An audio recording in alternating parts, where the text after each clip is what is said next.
first got the opportunity to present on this panel, on this presentation, one of the things that I did is I had to come up with a topic. And so the topic I said is how to find money for your business, for your startup. But I actually decided that what I really want to talk about is some unconventional ways to grow your business. So when my daughter was young, and her favorite sentence in the whole world was, I do it myself. So whether or not she was learning how to tie her shoes or holding my briefcase, she wanted to hold it herself. And the thing is, as a parent, I used to often be concerned because what would happen for her is she would really be struggling with learning a new thing until she got frustrated and tried it herself and ask for help. But the thing about it is, does anybody have a child like my child? Yeah, put a smiley face in the chat. So with my daughter, one of the things that I knew about her is I could often shorten her learning curve or help her to discover some new things if she was going to be open to learning a new thing. So when I think about the women who are part of this summit, I see some very similar things. What I see for them is I see a lot of I do it myself in the women that I work with. You know who you are. You are smart, you are talented, you are committed, you are all of those things. And you are often trying to do everything on your own. And there's nothing wrong with it. It's just that sometimes it can slow you down in what you were trying to do. So what we're going to do today is I am Felicia Gopal. I often work with smart, professional, entrepreneurial women like yourself. And I talk to them about how we can take what I know, share it with you, and perhaps short circuit some of the learning curve that you might go through. So I have been in the financial services industry for over 28 years. I've been featured in a number of different places over that time frame, but you don't really care about that. What you really want to know is about those three unconventional ways that I'm going to share with you about how you can find money that you are perhaps overlooking that you can use to grow your business. So what I have is I have the next 45 minutes or 40 minutes. And in that time frame, I'm going to share with you some unconventional ways entrepreneurs are raising money to grow their business.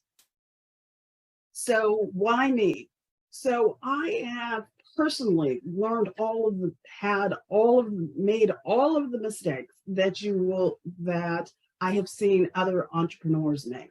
And what I do is I work with smart, determined, strong, confident women to help them get focused on their business on their business growth. So I personally have made all the mistakes that I see current business owners make. And I'm here today to share with you some ideas and advice that I give my business owner clients about how to implement and do things to grow their business to the next level. It's information that I wish that somebody had shared with me when I was kind of going through it. And it's my fervent wish that each and every one of you don't have to go through the years of trial and error that I went through. So why the topic? Well, this topic, as I said, is really for those of you out there who are taking on the challenge of launching and growing your businesses, but you're struggling to find the money that you need to grow your business to the scale, size, and impact of your dreams. So the big problem for all of those women is the fact that it takes something. It takes something to go from where you are in terms of starting your business to getting the money that you need in order to make a difference. And what you're doing is you're struggling with your cash flow, your income, your revenue, all of those sorts of things. And you're trying to make sure that they are consistently delivering to your bottom line. So the three ideas that I'll be sharing with you will be ideas that you can tap into money that you are unknowingly and unnecessarily overlooking in the strategies that you're using to grow your business. So I say unknowingly because it's stuff that you don't know, and unnecessarily it's stuff that you're doing that perhaps could be improved over time. So, how many of you, and I want you to put yes in the chat. So, how many of you have already planned to use your savings or dip into your retirement plan or crowdsource to get the capital that you need to grow your business? And then you can put a that's me in the chat if that sounds like you. Or how many of you know that you need the money to grow your business, but you're not sure where it's coming from? So you can put a why in the chat or in the comments. Now, the good news is no matter how you answer those two questions, we're going to get a ton of information out to you today. Because if you already have the dream, the vision, the confidence to start your own business, we can elevate the plan that you're already putting in place. We can elevate it, we can speed it up, we can provide you with some additional resources that you'll be able to increase the likelihood that your business will grow to an extent that you don't have to run back to that corporate job that you just left. For those of you scratching your heads and wondering how I could possibly be talking to you because you are sure there's no money that you have ever overlooked when it comes to growing your business, you're going to get your eyes open. You're going to find out there is money that you may have been stepping over that will get you moving forward. So no matter where you are today, whether or not you have already kind of made the decision that you're going to tap into money that you already have, or you're thinking, I don't know where the money is coming from, you're in the right place. Because we're going to elevate your planning and we're going to introduce you to some resources that you may not have known about.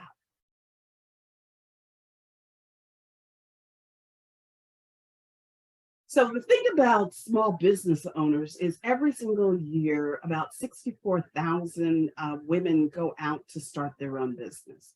And that's about 1,800 a day that do it. And Black and brown women represent about 12% of the population. So that's approximately 80,000 of that 664 that are Black and brown women who are starting businesses. The unfortunate fact that a lot of people start businesses, but not all businesses succeed. And about 40% or 50%, about 40,000 or 50% of those businesses that start end up failing and going out of business. So what are the top reasons why businesses fail? Well, 82% of them fail because of cash flow problems. They just don't have enough income assets or income and cash flow to keep the doors open. The next one is they just have inadequate management. They are not the right person. The team that surrounds them is not the right person. The management team is just not firing on all cylinders together. And so they just have inadequate management that is keeping them from growing their business. The next thing is they just have a faulty business model. The business that they started is not the right business for the times. It's not set up the right way. And so they just have a faulty business model. And the last reason that businesses go out of business is they just have unsuccessful marketing. They're trying different sorts of things. Oftentimes with entrepreneurs like yourselves, what I find is we've got the shiny object syndrome. And so we try different things. And so all sorts of, these are all the top 4 reasons why businesses fail. What I'm going to do is I'm going to focus on the 80%, which is cash flow. It's really the lifeline for so many businesses. And I said 82% of businesses fail because they're having cash flow problems. And that's a big problem. And the thing that's important for women to understand is we don't have, and the problem that we all see and we all know about is we don't have the money that we need to grow our business. And the thing that is really startling in those statistics is that Black and Brown women are more likely to fund their own business. We don't usually go out and look for help. We're usually relying on ourselves to fund our businesses, and it's a problem. So, the most common ways that I've seen most women fund their business growth is they go to their credit cards, they go to their savings, they tap into their retirement plan, or the new thing that I'm seeing increasingly women doing is they're going to crowdsourcing. So these are the most common ways that women fund their business growth, but it creates a problem. So what I have seen as a financial advisor over the 28 years is I see that people handle their finances in very straightforward ways. They And I'm talking about just in general how they handle their finances. There are people who are savers, there are people who are debtors, and then there are people who are wealth creators. So let's talk about those different categories of people. So we've got our savers. Who's a saver? Put a yes in the comments. So if you're a saver, you hate to pay interest on anything, and you're disciplined, you will take the time to save up the money that you need in order to do anything. And our savers, what they do is they save money, they're saving, they come up with a goal, they're saving a little bit, saving a little bit more, saving a little bit more until they finally get to the amount of money that they need, and then they use it to pay it off. And then they start working on the next goal, and so they put a little bit more, and then pay it off. And then they pay a little bit more, save a little bit more, save a little bit more, save a little bit more, pay it off. It's a vicious cycle. So the savers are saving cash, they're earning interest, just a little interest on it, and then they're paying cash for everything. They use it to launch their business, and then they spend down the money that they use to save to build their business to take care of the next thing.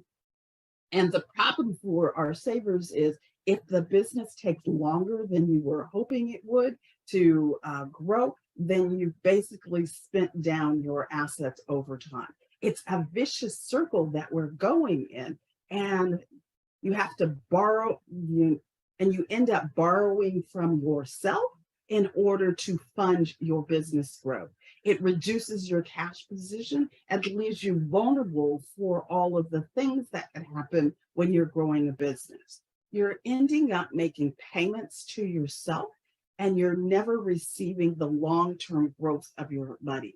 So am I talking to you? And if I am, then put a "that's me" in the chat. The next category of people out there is really the people who are debtors. The debtors are the people, and you know who you are, and I'm not going to ask you to identify yourself in the chat, but if you're a debtor, you have no savings and you're earning no interest.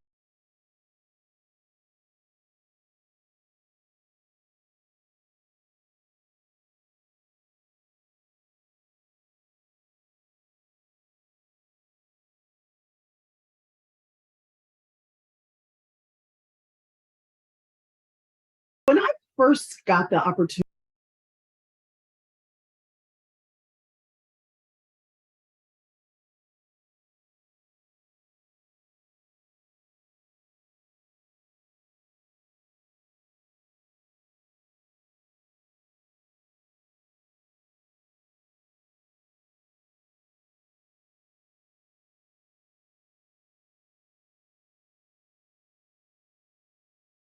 so am I talking to you? And if I am, then put a "that's me" in the chat.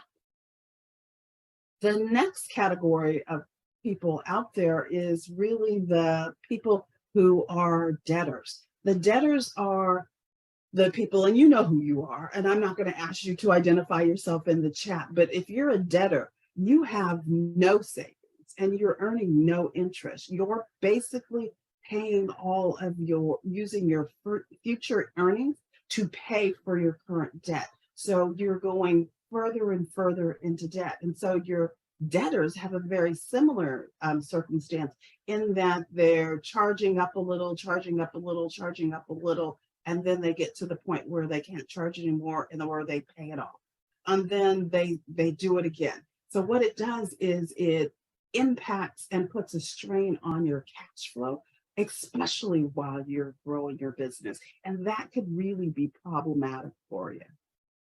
The third category of people, and these are the people that I love working with, is they're the wealth creators. And the wealth creators have some particular things that they do really well. And if you are listening today, I say that you are somebody who is already committed to being a wealth creator. You're a small business owner who is looking to use your business to grow your wealth.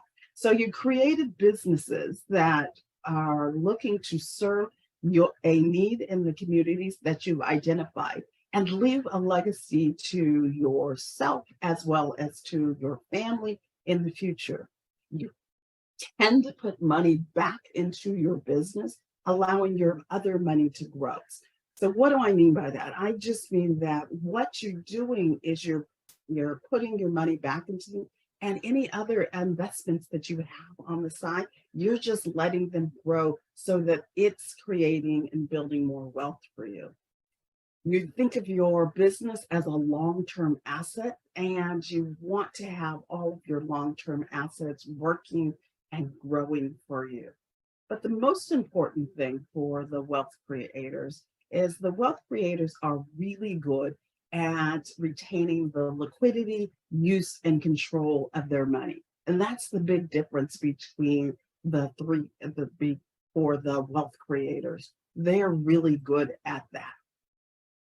So, as I said, what you do, there's a saying that I've heard in the past, which is how you do anything is how you do everything. So, how you handled your personal money tends to be what people do when they're in business. They are either savers when they're first starting out with their business, or they're debtors, or they're wealth creators, and they have that mindset. So they take what they did in their personal lives into their business, and it has an impact. So let me say that for people who are listening to that, the thing that I would have you think about is, and ask you is, did you know that there's money that you are unknowingly and unnecessarily forgetting that you already have access to, that you can use to grow your business? And that's what I'm going to talk about in the rest of the time that we have today. So let me tell you a little bit about myself. So I told you about my daughter and how she was an I do it myself kind of girl, and she got it honest. So I am a did it myself kind of girl. And so when I launched my first business, I was a debtor. And so I put all of the expenses of running that business on my credit cards until I got to a point where I hit my limits and I couldn't charge anymore. And so the unfortunate thing is I then had to kind of go back to work. So and I sat there and said, you know what, this strategy doesn't work. And so I need to do something different. So the next strategy that I decided to do was I decided to, instead, I was going to be a saver. And so I was going to save up a ton of money and use that to launch the next iteration of my business, which luckily for me turned out to be in the financial services industry. So I had a nice chunk of money setting aside in my business, and I launched my business. But the unfortunate thing is, I was one of those shiny object kind of girls, and I spent a ton of money on all sorts of marketing that didn't work. And so I ended up depleting what I had set aside, and I had to go back and get another job. And so what I ended up with is really this situation here where I had cascading problems. So I had already tried I had used up my savings, I had used up my credit. And so both times I had to go back to work and get a job. It was really the smack upside the head that I needed.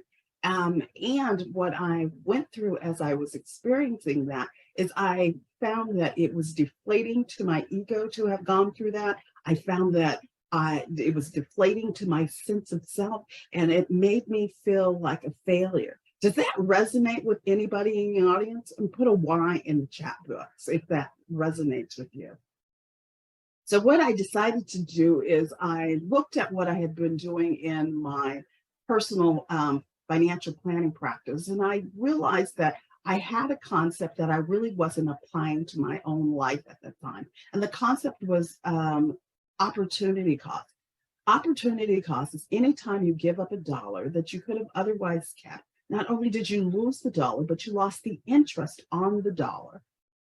Not only that, but the interest on the interest, called compounding interest. So what I was doing in my old life before I really got the smack upside the head is I was not applying opportunity costs to what I was doing with trying to build my business. And when I did, it really turned everything around for me, and it could do the same for you. So I'm going to share with you next 3 unconventional ways to raise money to grow your business.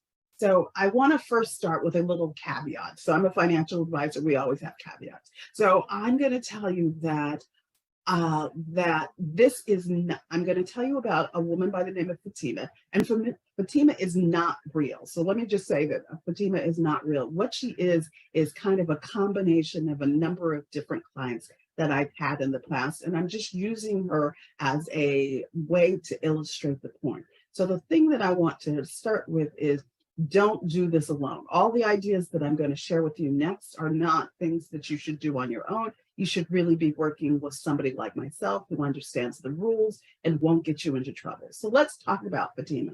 So this is how Fatima or yourself could possibly access up to $30,000 she needed to grow her business. So how did she do it? First and foremost, she tapped into her life insurance, and I'll tell you a little bit more about that. So $5,000 from her life insurance, $10,000 from her Roth IRAs that she started when she was in her 20s, and $15,000 interest-free loan that she got from Kiva, endorsed by Blaze Group LLC. So a total of $30,000. So I say this to give you an idea of what is possible, not what is, but each and every one of you will have a different circumstances. So just use this as a starting point for your thinking, as opposed to these are hard and fast numbers. So let's talk about the first thing.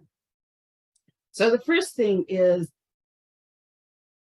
Fatima had some parents who started her with a permanent life insurance policy when she was like 8 or 9.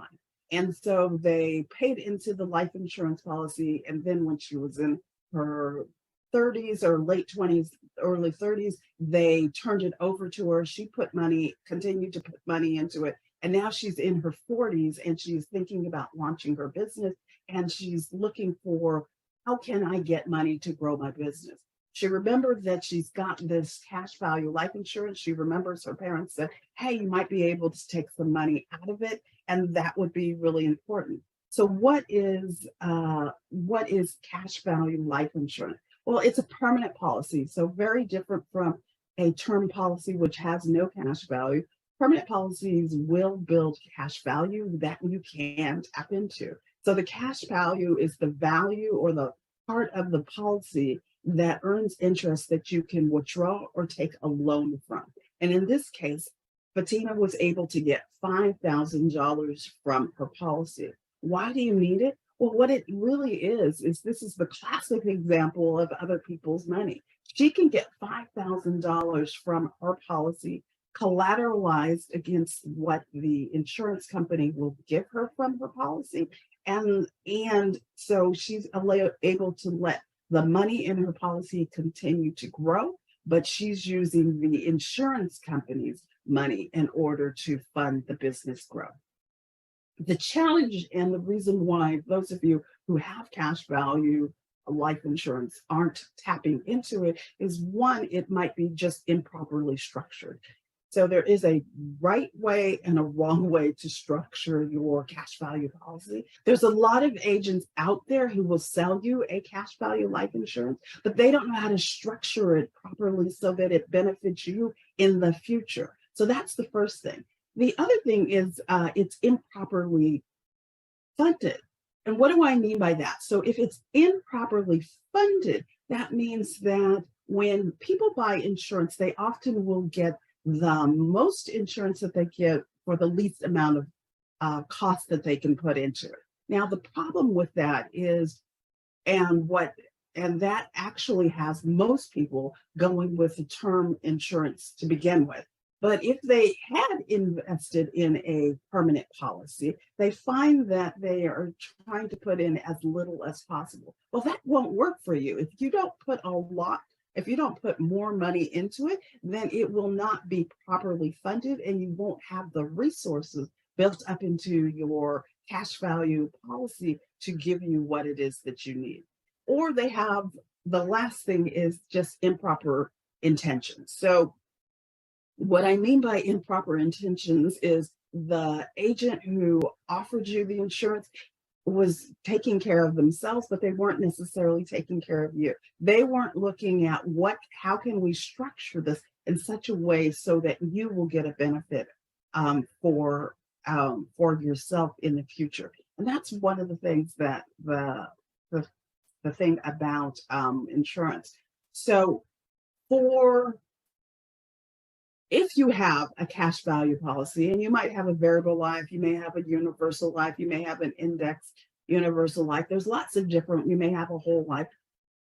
What happens is for many of you, you get your statements, or get your statements, you get a letter from the insurance company, and you basically file it. So you just basically put it away. You don't really look at it. You don't really understand how you can tap into it. So for my filers out there, what I want you to do is I want you to go to your files, get the name of the insurance company, and give them a call. Give them a call and ask them, how much money do I have in my cash value? And that's really the first thing and the thing that you have to do.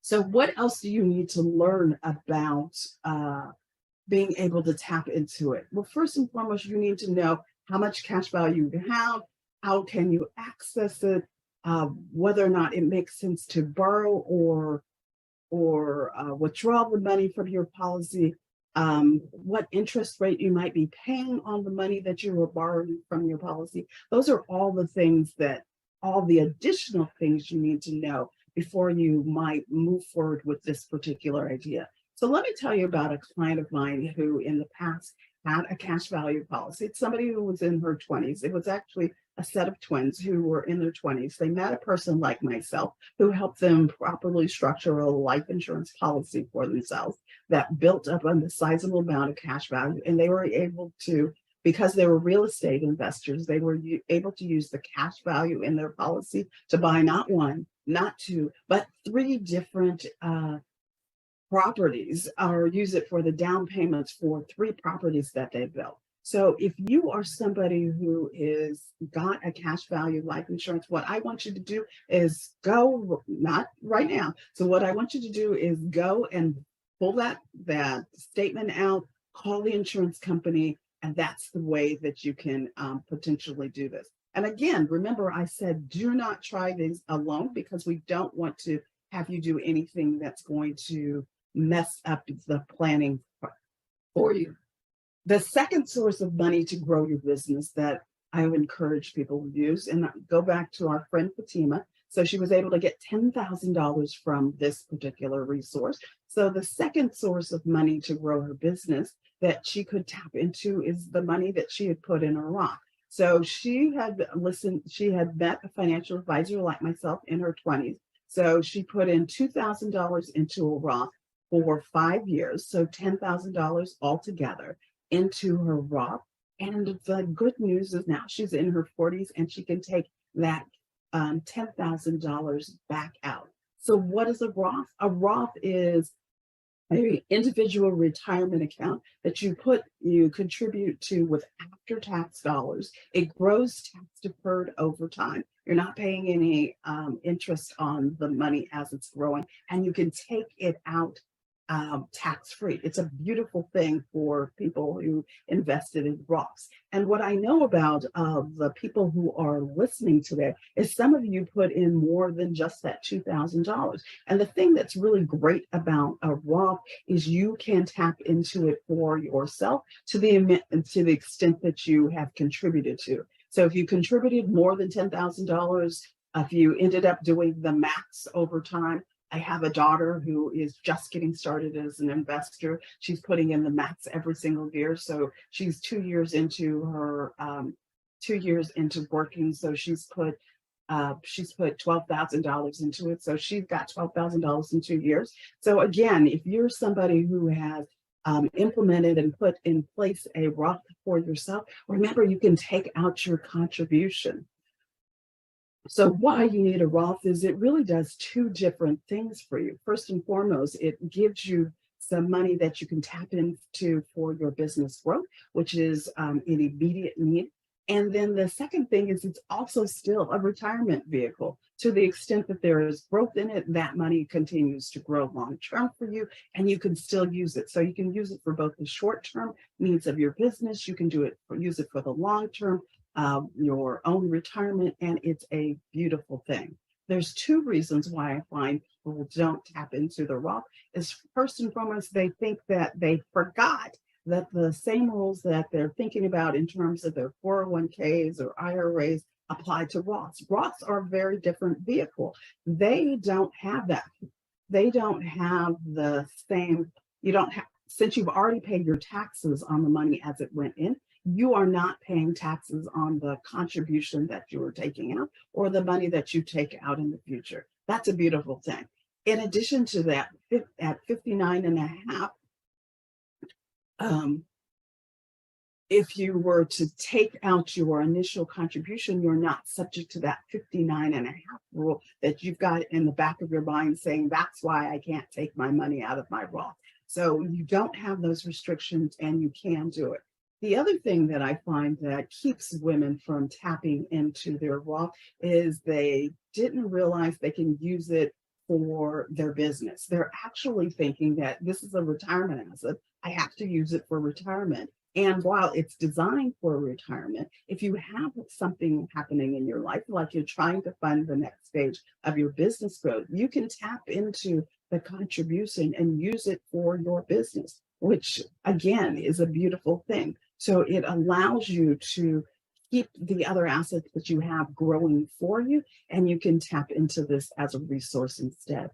The one thing that I would have you do if you have a Roth is I want you to go and research and find out how much money you have contributed to it. So if you've been working, if you have your money with one particular place, they know how much you've contributed over time. So reach out to that mutual fund company, and ask them how much did you contribute, and that will serve as how much money you could potentially take out. The next group of people are the thing about your Roth is you just need to understand that there are all sorts of things that are going on with your Roth, and you need to make sure that you understand the rules, the regulations, what you can do, what you can't do. All of those sorts of things are things that you have to know before you tap into it. So that's the second source of money that you can use to grow your business. And the third source I'm really excited about, and it's one that I learned about once I became part of the people who were presenting, was that Blaze actually has a resource and has formed an alliance with Kiva, where if you are a legitimate business, where you've legally formed your business, you've got an EIN number or doing business as, you've got a legitimate plan, you put a business plan together for your interest, you submit interest, then you can take out this loan with them. So what is a loan? A loan is basically money that you borrow that you have to pay back. Very simple. You've got a set time period that you have to pay it back in. It's a beautiful thing. So why do you need it? Well, you need it for the next stage of your business growth. So if you're a woman who is interested in growing your business, this is a great resource for you because you don't have to pay interest on it. Every other loan that you will go out and try and secure for yourself will have some sort of interest rate that you have to pay back. And that's a big challenge for you. So the challenge and the reason why a lot of you who are listeners today have not tapped into this is first and foremost, like myself, you didn't even know that this resource existed. So I'm telling you about it. So I want you to put a check mark in the chat if you think that you're going to at least go and check it out. And the thing about the reason why a lot of Black and brown women don't use money, don't borrow money, is first and foremost, we know that it's going to increase the stress on your cash flow at the same time, because you still have to repay it back out of your cash flow, even if you're not paying interest, and you don't want to take on the additional stress. And the last thing is Black and brown women are less likely or more likely to self-fund their business. And that's more of that I do it myself mentality showing up. So if you want to see if this loan program might be something that you might be able to tap into, then I want you to go to www.blazegroupllc.com/capital to see the parameters, the rules, the regulations about that particular loan. And what else do you need to know? Well, you also need to know how is taking out a loan going to impact your cash flow? How are you going to pay it back? What are the requirements? Does it work for you? All of those things are things that you need to know in order to figure out whether or not this is what you want to do.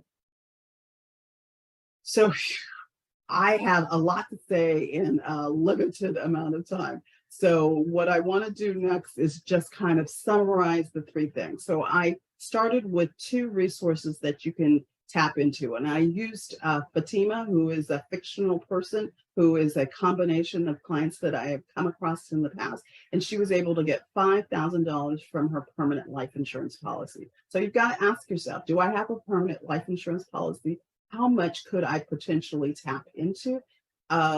In this case, Fatima was able to tap into $5,000. She was also able to tap into $10,000 from her Roth contributions that she made when she was in her 20s, let the money grow, and was able to take it out in her 40s to use it to fund. And many of you will have more money than that or less money than that, but it's a potential resource that you might be able to tap into for your business growth. And then the third thing is, for everybody who is listening, is there is this resource with Blaze that is a $15,000 up to $15,000. Let me be clear, up to $15,000 interest-free loan that you might be able to get from Blaze. So whether or not you have money in the first two vehicles, what I want you to do is I want to encourage you to see what's available to you to use to fund the next level of business growth. So if you don't have those resources, what you might want to do is reach out to a person like myself, and we can help you set that up for the next stage of your business development. So if you haven't done it in the past, you can still set it up for the future. And that could be very helpful. So what I want to do is just leave you with, I want you to leave you with imagining that your money, that you have the money that you need to grow your business to the scale, size, and revenue of your and impact that you'd like to have. So I want you to imagine you have the money you need to grow your business. Imagine that you have it so that you can grow your business to the size, revenue, and impact of your vision. And imagine that you can leave a legacy to the next generation. So for our listeners today, I find that our listeners, the listeners are women who are committed. So women who are listening today are committed to the actions that it will take to grow their business to the scale and size that they want. They're women who are willing to do the work. They're women who often will put their heads down, decide on a course of action, and steam full ahead. So, if all I did today was remind you that you had cash value in your life insurance policy that you might be able to tap into to use for the next level of business growth, has your time been worth it? So, if all I did was introduce you or remind you of the Roth that you set up in your 20s or 30s and reminded you can tap into it to use it for your business growth, has your time been worth it? I say yes. And if the last thing is, if all I did was show you that there was this resource that you could tap into that you can use to get up to $15,000, has your time been worth it? And I say yes for you. So I'd like to, you might be wondering how I help and how I can help. And for everybody who is listening, I really want to offer you two things. One is for everybody. I want to offer you an opportunity to go to www.giftfromfelicia.com/blaze. And what you will receive there is a PDF, which is just got the highlights of it. It's really for those women who are just like, you know what? I'm going to continue to do it myself. You gave me some really great information, Felicia, but I'm going to figure this out on my own. And again, there's no harm, no foul. There'll be a page in the PDF at the end that will tell you how to get a hold of me. So when you decided that you were done with I do it myself mentality, you could reach out and talk with me. And for the next group of people, I want you to go to www.chatwithfelicia.com. So it's chatwithfelicia.com/blaze. And at that, this is really for my action takers, the women out there who are action takers, who are looking for some support and guidance to implement the ideas that I've shared with you today, and they don't want to make any mistakes. So there's nothing to, what you'll do is you'll be taken to a link, which is my calendar, and you'll get to schedule some time. So that's me with Randy Zuckerberg. And yes, that is Mark Zuckerberg's sister that I'm talking to in that particular conversation. There's nothing to do and nothing to bring for the Chat with Felicia conversation. It's just an opportunity for you to know who I am, what it is that I do, and perhaps how I can help you and see if we're a fit and have a basis for working together. So again, you can go here to chatwithfelicia.com/blaze. I will be limiting the number of opportunities for people to talk with me, but if you're an action taker, I really want to encourage you to reach out. And for the rest of you who are my friends, my sisters, my daughters, my fellow visionaries, my queens, my rulers, my women, I want you to get to a place where your business growth provides you with the flexibility, freedom, opportunity, and fulfillment that had you bet on yourself and even start a business. I want you to imagine a time when your business allows you to maximize your earning potential, leverage your talents, and is in alignment with your business. And finally, I want you to imagine a time where you get to the place where you have the time to do what you want, when you want, with whom you want, and have the money to do it all. And that, for me, is what a successful, growing business can provide. So no matter where you are in this whole process, I wish you well. I wish you your business growth. I hope that you are successful, and I would love to be there to help you. But if you're welcome to say, I'll do it myself. So whatever you decide, get the help that you need.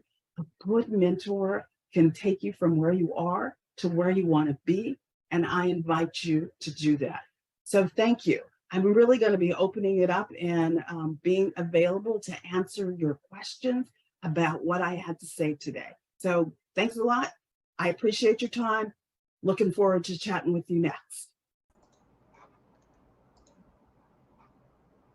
Man, listen. Hi, Felicia. Hey, how are you? Oh, am amazing. Let me tell y'all something, because I got to speak to some trauma responses right now, because I know that was very weird for a lot of people. Okay, I know we got a lot of healing to do around money. Okay, write in the chat yes or no if you think I knew that Felicia was going to use a huge portion of her segment to talk about the Blaze Kiva loan. Like, please write that, because I want to set this tone to let y'all know that you are safe here. Okay, yes or no? Do you think I knew? Man, this is deep. Like, do you think I knew that Felicia, a financial planner, there are only a few, like literally a dozen Black women, licensed financial planners in the entire country? Yes, y'all are right.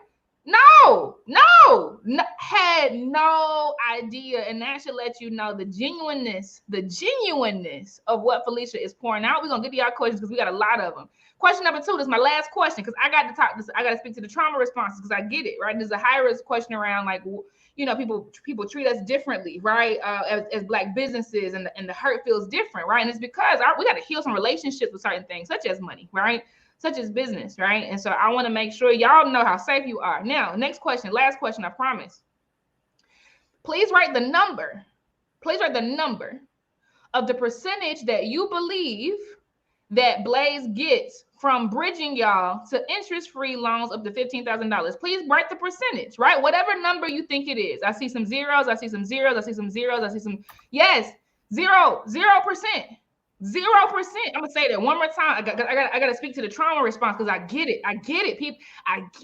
People have lied to us. They have put these loan sharks in our community. Somebody used our credit scores before we were even old enough, right, to use it. I get it. We don't get nothing for it. Felicia is doing what she's doing. She's plugged Blaze in the way that she did. Blaze is doing what it is doing because we believe that Black women should live in a land of plenty. And because of the knowledge that we are getting, we are going to continue building railroads and railways for our people. This is Black liberation. That we don't even need the gatekeepers. That's what this is. We in proximity to power. That's what this. I hope y'all know that. Like, that's what this is. Like, we are literally in proximity to power so that we can build the railways for our people, for Black liberation. I just want to set that tone so that as y'all listen to these answers, you know that ain't no gimmick, okay? Like, Felicia legit, because we believe Black women should be paid for what they do. Look, Felicia was paid to speak up here, and y'all came for free. There is no gimmick, like none of that, okay? So know that. Now, I'm going to get off my soapbox and we work off, just so y'all can be vulnerable for this and get what y'all need. Felicia, I'm going to put the first, thank you so much, Mama. I'm going to put the first, that's just amazing to me. First question on the stage, it is from Maria, and she asks, I have gotten grants. What do you think about applying for grants? So I love grants, and what I love about grants is you don't have to pay them back. I love anything that you don't have to pay back. All you got to do is put in the work to apply for a grant, be structured correctly, give them what it is that they're looking for you to get a grant. And so the more grants you get, that's the more money you bring into your business, and that's all money that you don't have to pay back. And I think that you could benefit from grants. Ashe, love that. Going to the next one, Felicia. This one is from Sherland Cooper, and she asks, would you advise having a % of your sales go into a Roth IRA for business emergencies like pandemic or loss of your regular job? So that's kind of a tough question, but let me try and unpack it for you. So the thing about that I would have you do is so for me, the way that I think about a Roth is another pocket. So I like to have multiple pockets to pull from. It's not just one pocket to pull from. So I like you to have emergency savings.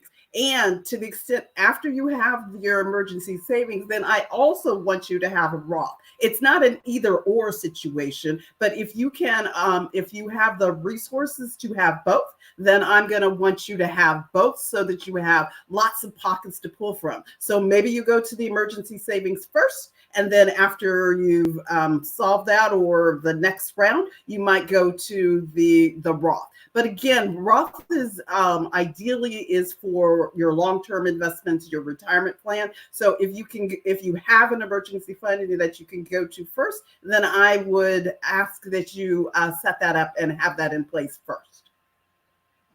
Beautiful. So eloquent. Thank you so much, Felicia. Another one, I'm intentionally rapid firing these because there are so many and it's so important.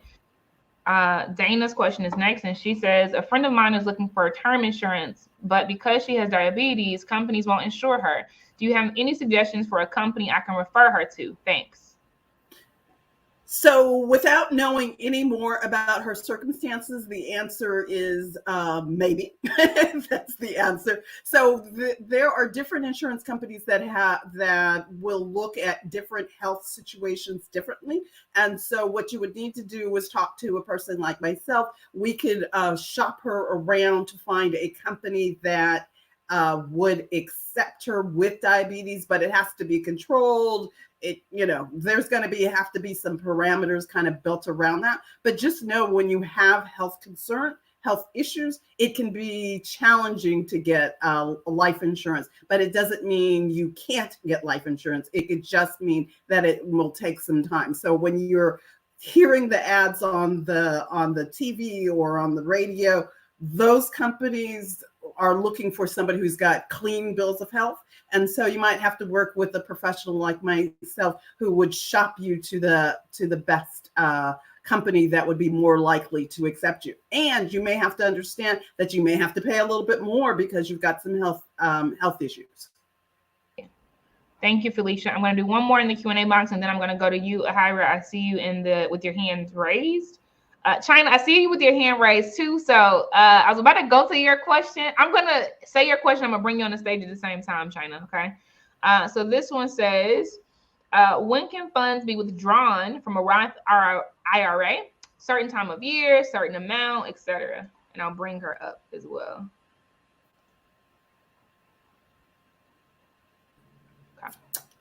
Hey, China, thank you so much for your question. And the answer is, the thing that's interesting, or the things that people don't always remember about Roth, is anytime you make a contribution into your Roth, you can immediately take it out. Now, of course, that's not how they're structured, and that's not the ideal situation for you because you have no growth, no whatever. But any monies that you put into an IRA, into a Roth IRA, you can immediately take it out. Anything that you contribute, any growth needs to stay in the IRA for a period of time. And 5 years, 59 and a half, all those sorts of things kind of come into play when you're talking about the growth on your IRA. And it doesn't have to be a particular time of year. There's no Roth going into your Roth season, China. It's just when you need the resources, you can tap into it. Is that clear? Yes, it is. And I just have one more thing to add on to that.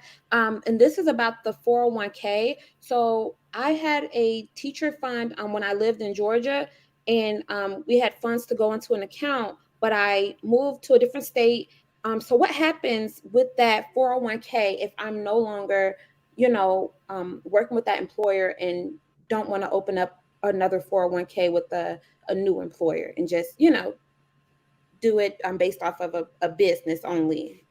All right. So two different things, China. So thank you for asking that question. So the reality is the old 401k in the former state will just stay there. If you do nothing, it's just going to stay there. It's going to keep on kind of growing over time. But what you want to do is, I think that what you want to do is have control over your own money. So you might want to consider working with a professional like myself and move it over into a IRA for yourself. But remember that the money that was in the 401k is not what I'm talking about with a Roth, because that is going to still be subject to the 59 and a half rules, 10% early withdrawal penalties. All of those things are different from what I was just talking about with Roth. Is that clear?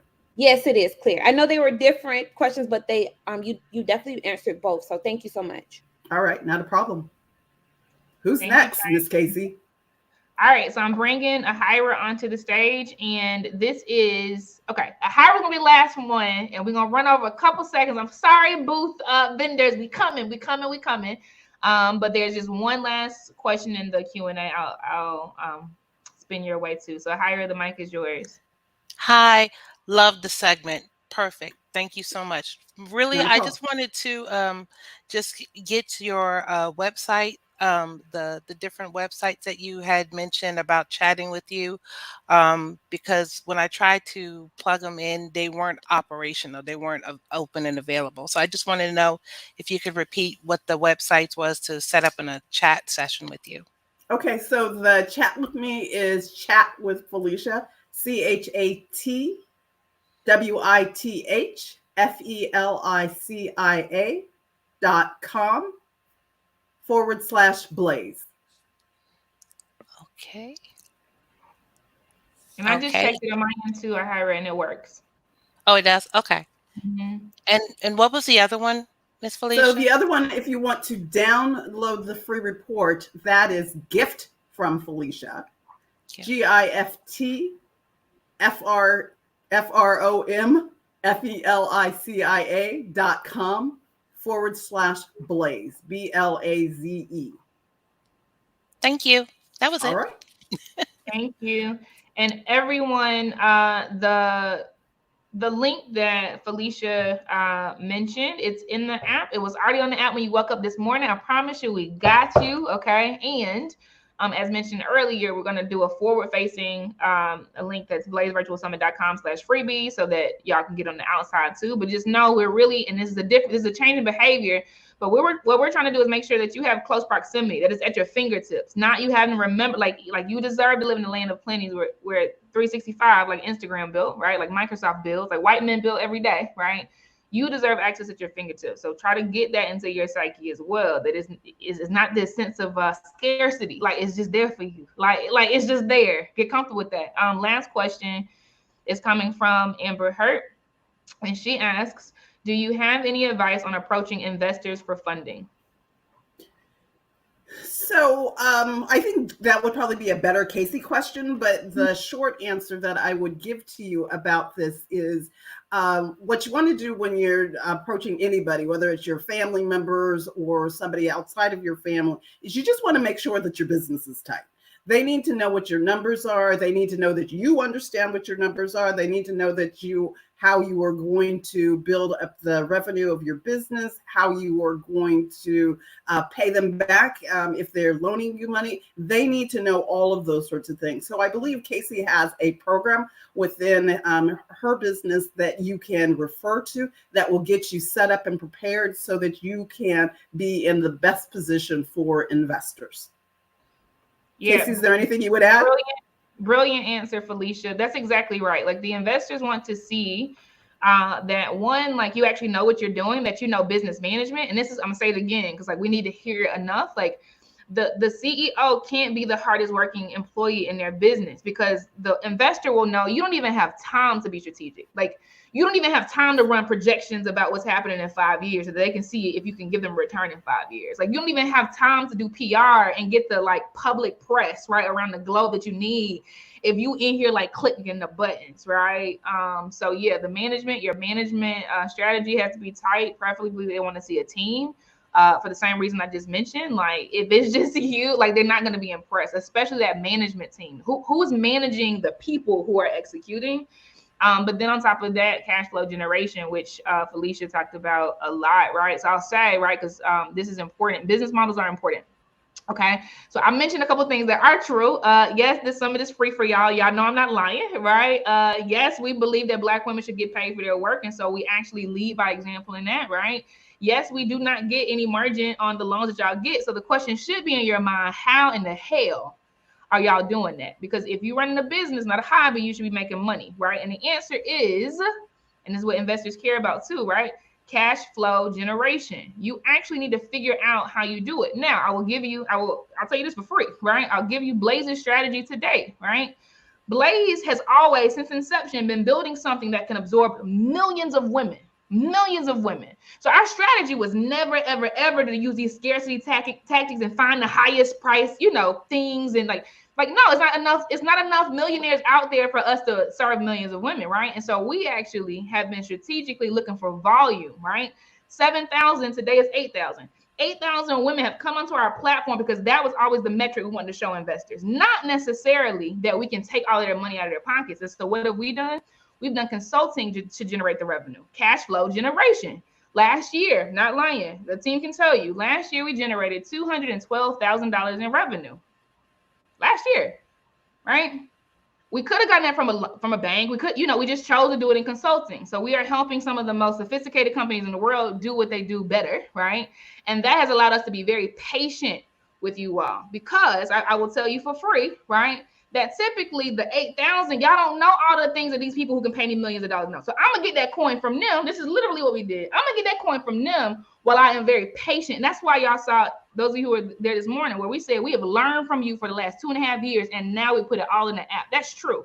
We always wanted to serve millions, right? How do we do that? So now when I go in today, I talk to Microsoft, MasterCard, etc. I showed them that 8,000 Black women have bought into this vision, and they are literally using our stuff. And they're just like, how, right? So the numbers, the traction, right? You decide how that looks this year, right? And now this is important because this needs to happen, CEO, which is why you can't be the hardest working employee in your business, okay? You got to be up here, right? Thinking and strategizing. This year in June, right? In June, as of June 15th, we generated, I think it's 184,000, right? So this year we'll definitely eclipse 300,000, right? But at the same time, we have gotten out of consulting. Why? Because now it's time to turn that switch up. Now we got the app. Now we know what we need to do. Now we know how to generate and monetize our audience and at the right price points, etc., right? And so the goal is to make very soon, next year, $100,000 per month off of this audience that we've been targeting the whole time. The CEO has to be thinking like this, right? Like, y'all got to think about this cash flow generation. How do you survive long enough to know what you're doing? How do you survive long enough to figure out what you're doing? Because it takes 8 years really to perfect that thing, right? So just want to give that context. Felicia, you are absolutely incredible. I adore you with all of my heart. Anything you want to say to the ladies before you bow out gracefully from the stage and end the day? No, you know what? I am absolutely delighted to have been part of this. It's been tremendous. The quality as a speaker and a participant watching what you have put together. I'm telling everybody that I know that they need to know you so that I can help build your tribe. And I am absolutely delighted to be a part of this program. And thank you so much for inviting me to be part. Thank you, Felicia. You are the best. Keep doing the Lord's work. We appreciate you. Thank you. All right, y'all. So this is the end of the first day. I hope y'all grab those gems. And again, right, the workshops are a lot more intricate. And so if your head is kind of spinning, it should be that way. Just know that there are a lot more workshops for the rest of the week. We got you kind of warmed up before we started delving into this. But tomorrow, Wednesday, Thursday, Friday, like, we really going in. So be ready for that. Thank you, Amber. It was a great first day. All right, so we're done. No more sessions, no more workshops, no more talks, no more DJ sessions today. Okay. But definitely go to the vendor booths. I want to explain one more thing before I go, because it's important. Bend, don't break. Like, bend, don't break. Bend, don't break. And I'm talking to CEOs. Okay. Like, bend, don't break. How do we offer a free summit? How have we offered a free summit, right, to thousands of people? And I told you that 117 people partnered with us for this. I'm not lying. Like, literally 117 individuals, like human beings, came together to edify you, right? And these are business models. So the person who asked about how do you pitch, et cetera, you got to be able to articulate these things to investors because they care. Because if you can't pay them back, they're not going to give you the money, right? Like, that's what we do with our cousins, them, right? The dollar circulates in the black community for 6 hours. That's just true. If you didn't know that, know that. The dollar circulates in the black community for 6 hours, right? And so Blaze has created ecosystems. People purchase vendor booths. Vendor booth purchases pay for our speakers. Like, I know this might, but literally, like, dozens and dozens of vendors are in the audience, right? Or in the summit because they want to be exposed to you. We make sure we bring those people, but we can use that money to pay people who speak in our stages, right? So again, this is, I can say this to an investor and they get it and they believe it, right? So just think about, depending on what your target audience is, it's not that you don't have to serve people at a certain base level, right? Walmart does, right? But you must think about how you generate cash flow and where that money comes from. Now, you can always move up market. Okay, we talked about this in the Blaze Mastermind a lot. Y'all get into the Blaze Mastermind if you are interested in these types of high-level conversations. It's on the app, right? You can always move up market. So Casey, right? Personally, I moved up market about 3 times when I started doing consulting to generate the cash flow for the people I want to serve. You can go up market. I had to go to different platforms. I don't find them on LinkedIn. I don't find them on Instagram. I find them on LinkedIn, right? And a lot of word of mouth, etc. I won't get into that, but just be thinking about that stuff, CEO. So as you step through the rest of the week, you know how to bend, literally bend. You will not survive if you don't bend. Your company will fail if you don't bend. All right, much like Blockbuster did, right? When they saw Redbox, and they still stay the same. But bend so you don't break. All right, go to the booths, have a great time. They'll be dropping some stuff they're doing in the feed. Join from a laptop if you can, because you get to sit at their tables, etc. Take the polls. You all have been giving good, yeah. You all have been answering the polls, so thank you so much. Love y'all, and I'll see y'all tomorrow. Take care. Bye.